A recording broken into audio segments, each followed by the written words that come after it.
Welcome to Inside Xi's China, the Great Game Plan.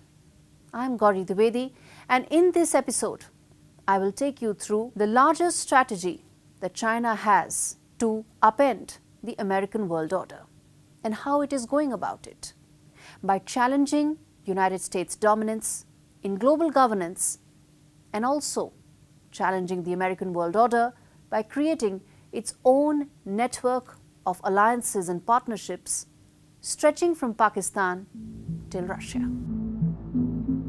Over a century ago, leaders of 4 big countries came together with a promise and started the League of Nations.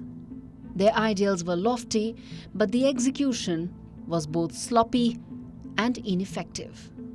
Their myopic vision hurt the prospects and longevity of the organization, eventually leading to the demise of League of Nations in 1939. At the end of the Second World War, Britain and France, who were permanent members of the League of Nations, again came together and founded the United Nations in 1945, along with Russia, China, and America. And it was Chiang Kai-shek's China that had a seat at the high table, not the Red China led by Mao Zedong. In fact, the Reds regularly staged protest outside the UN office in New York, demanding the entry of the People's Republic of China and ouster of the Republic of China, or Taiwan. When Beijing finally entered the United Nations on 25th of October 1971, little did America know that in just 50 years of its entry, China would come to dominate the workings of the global body, dictate its terms, and decide its effectiveness. They were a part of the US Asia-Pacific system. They were brought into the WTO by US. So it's something that they went along with the system. They worked with Japan, they worked with South Korea. They've evolved a system which has enabled them to emerge as the largest economy in the world. So now they are looking at their political power, and it's a question of what is the role that China is going to play. And it looks as if they want equality or near equality with the US. The United Nations has witnessed a steady rise in Chinese influence in all aspects of its working. This led to a steady increase in the number of Chinese nationals working in the United Nations, and subtle but vital amendments to the Charter of United Nations bodies that govern human rights, cultural and social issues, besides ensuring a growing number of organizations were headed by Chinese nationals. China's real success at the United Nations has been in maneuvering the many layers of bureaucratic decision-making in the body. It has been able to wield clout much more than its share of funding and has circumvented rules without much collateral damage. China's clout within the United Nations is now all-pervasive. From the Food Agricultural Organization, where it used its leverage over smaller nations to ensure an easy victory for its candidate in the presidential election, to the World Health Organization, which acted partially during the pandemic. Beijing's influence is now enormous. As per a Heritage Foundation report, the number of Chinese working as UNHRC staff increased from 0.88% in 2007 to 1.06% in 2017, even as representation by the remaining 4 permanent members fell. What makes the rising number of Chinese nationals in multilateral bodies alarming is the revised Chinese law. In 2017, China amended the law requiring its citizens to uphold Chinese interests over multilateral commitments. The National Intelligence Law of 2017 obligates Chinese citizens and Chinese organizations to support the state's intelligence apparatus. The sweeping nature of the law requires companies, researchers, students, any and everyone to facilitate the state's spying activities, even when they are deputed to global organizations. This is in contravention with the UN Charter that mandates neutrality. Despite the UN's growing irrelevance, its specialized organizations play a vital role. China realized their importance early on. The Food and Agricultural Organization for Food Security, the International Telecommunication Union for standardizing norms for 5G global rollout, World Health Organization for global vaccine rollout. The election of FAO-DG in 2019 in Rome summed up China's clout and the space America had ceded. China waved off Cameroon's sovereign debt of $78 million, and within weeks, Cameroon withdrew its candidate from the contest. Compounding matters was the lack of a joint Western candidate. Against an expectation of 60 votes, the US-backed former Georgian agricultural minister received just 12 votes. As allegations of expensive China-funded vacations by African leaders came to light, it was clear Beijing was able to game the system that America had co-created. The World Health Organization election had a similar outcome. China used every trick possible to defeat the British candidate David Nabarro and ensure victory of the Ethiopian Health Minister Tedros. Since the outbreak of COVID, the importance of Tedros' chair has become clear. Incidentally, Tedros' predecessor was Margaret Chan from China. China's track record in World Trade Organization is no different.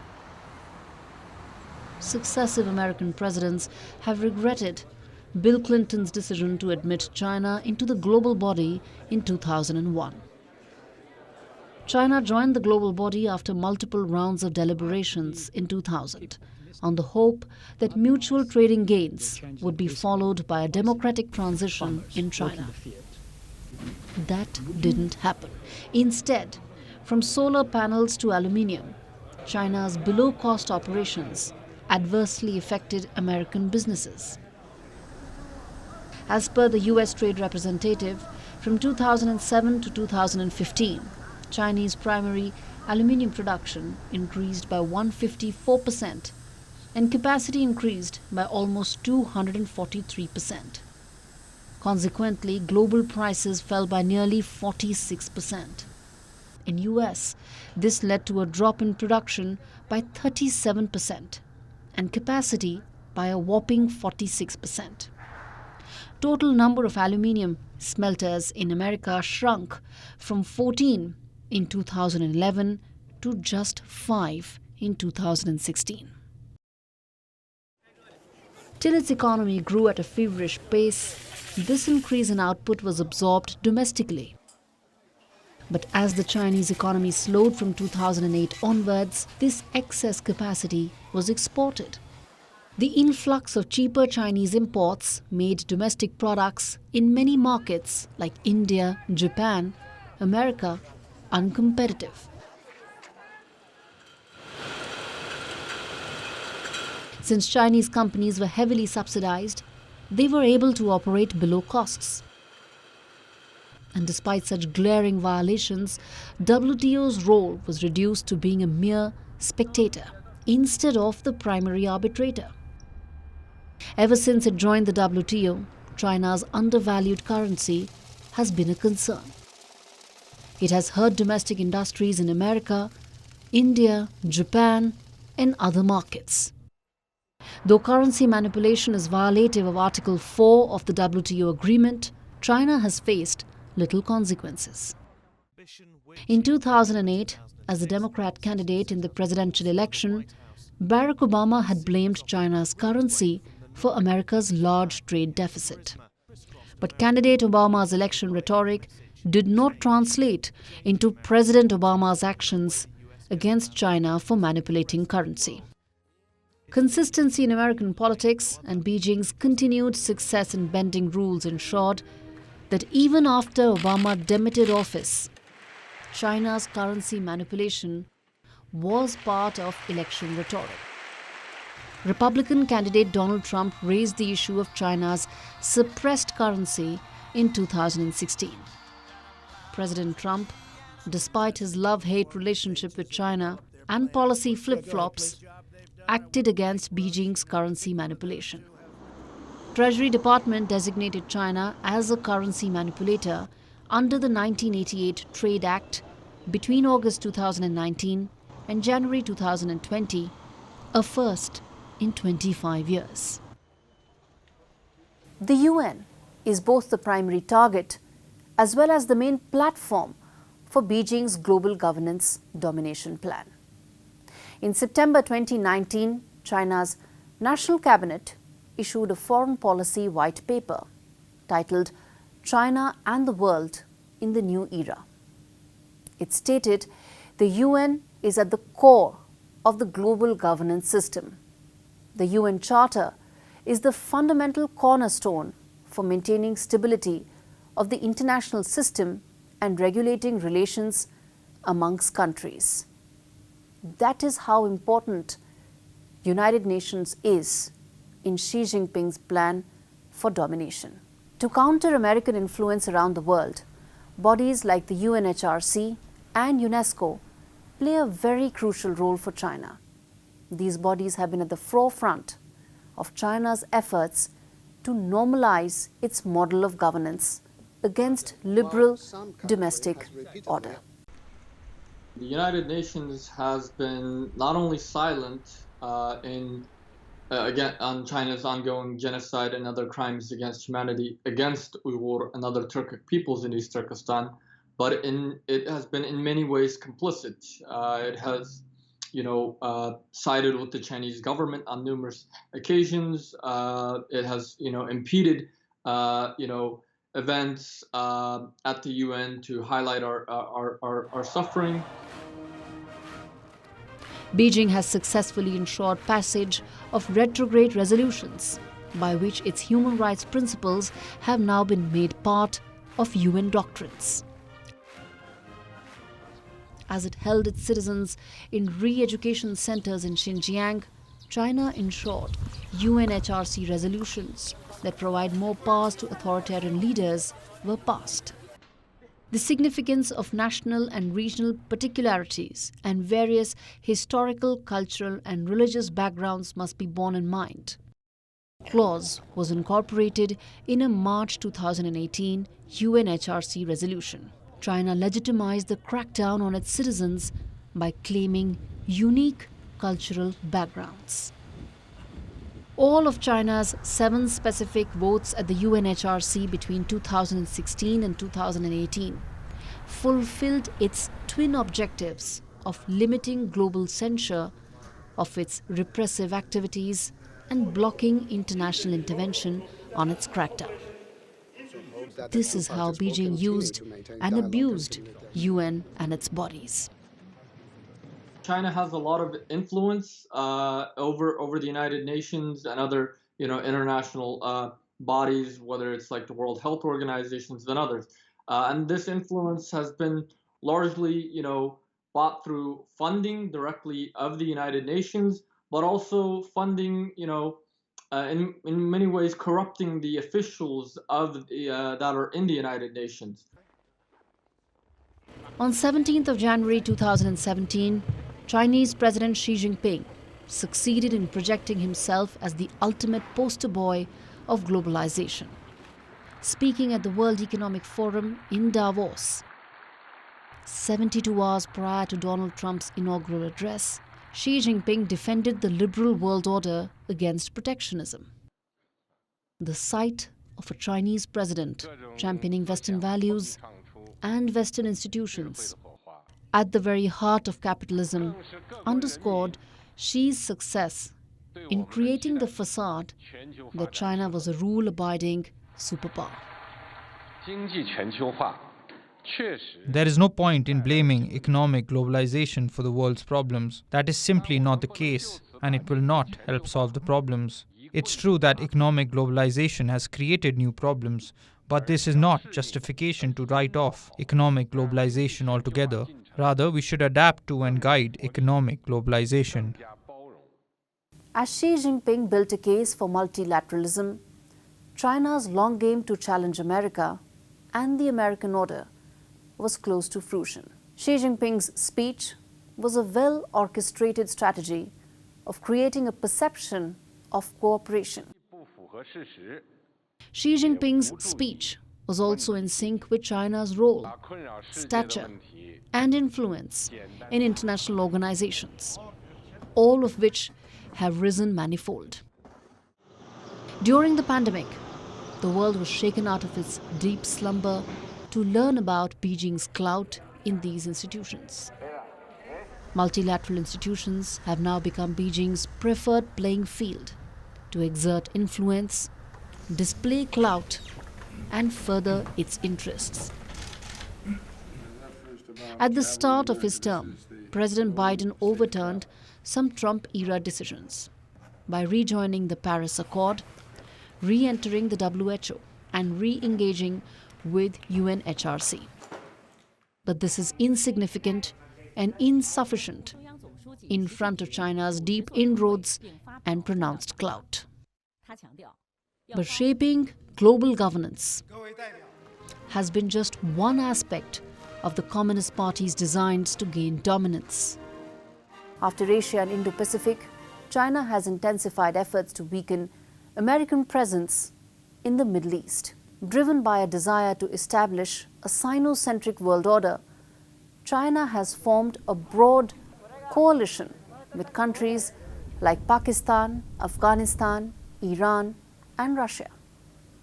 These countries share Xi Jinping's disdain for America and are now firmly in China's orbit.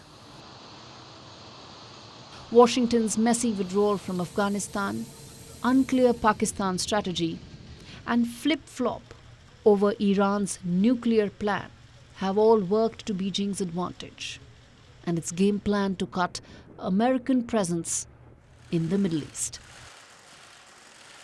Since 2010, China has made significant investments in the Middle East and developed wide-ranging business interests with American allies like Saudi Arabia and Israel. Beijing has also redoubled efforts to deepen strategic ties with Iran, America's principal enemy in the region. China elevated its partnership with the strategically located Tehran to include security and intelligence sharing. The US has brought us nothing but war, bloodshed, and suffering. In contrast, China is committed to the construction and development of West Asia. Chinese enterprises have participated in many projects launched in our region. So, we shouldn't confuse China's presence in West Asia with that of the US. The US presence features hegemony, colonization, and countless human rights violations, while China is seeking mutual benefits and win-win results. Beijing's Middle East roadmap had two parallel facets: enhancing the scope of its partnership with Tehran and green signaling large BRI projects in Israel and Saudi Arabia. These two nations collectively form the backbone of America's security network in the Middle East. This highlighted China's hunger to target the Middle East as the next arena for its power struggle with America. Like Asia, where Beijing built deeper ties with Pakistan to make use of its strategic location, in the Middle East too, China has a similar template. In this region, Beijing has developed a network of allies. The end objective is creation of an alternate power axis that stretches from Pakistan to Afghanistan to Iran. In its Middle East gambit, Moscow has become vital for Beijing. Russia's historical connections and deep inroads in the region, coupled with its confrontation with America, has made it a useful partner for China. And so, after challenging the status quo in Asia, Middle East is becoming the next frontier for Beijing. On one end is the America-led First World Order, where Japan, India, France, UK, and other allies and partners have a key role to play, both with and without the Quad. At the other end is a China-centric world order, sealed by the meeting of minds between authoritarian leaders to exploit the existing fault lines in geopolitics, geoeconomics, and geotechnology. While the American-led system has been geared towards preserving the status quo, China, along with Russia, Iran, Pakistan, have aligned to change the same. To fulfill its revisionist policies, China has relied heavily on its large checkbook. But the most crucial aspect of Beijing's strategy has been the facade it has so far maintained, that of a superpower which championed globalization, believed in multilateralism, and was not interested in militarizing islands in the Indo-Pacific.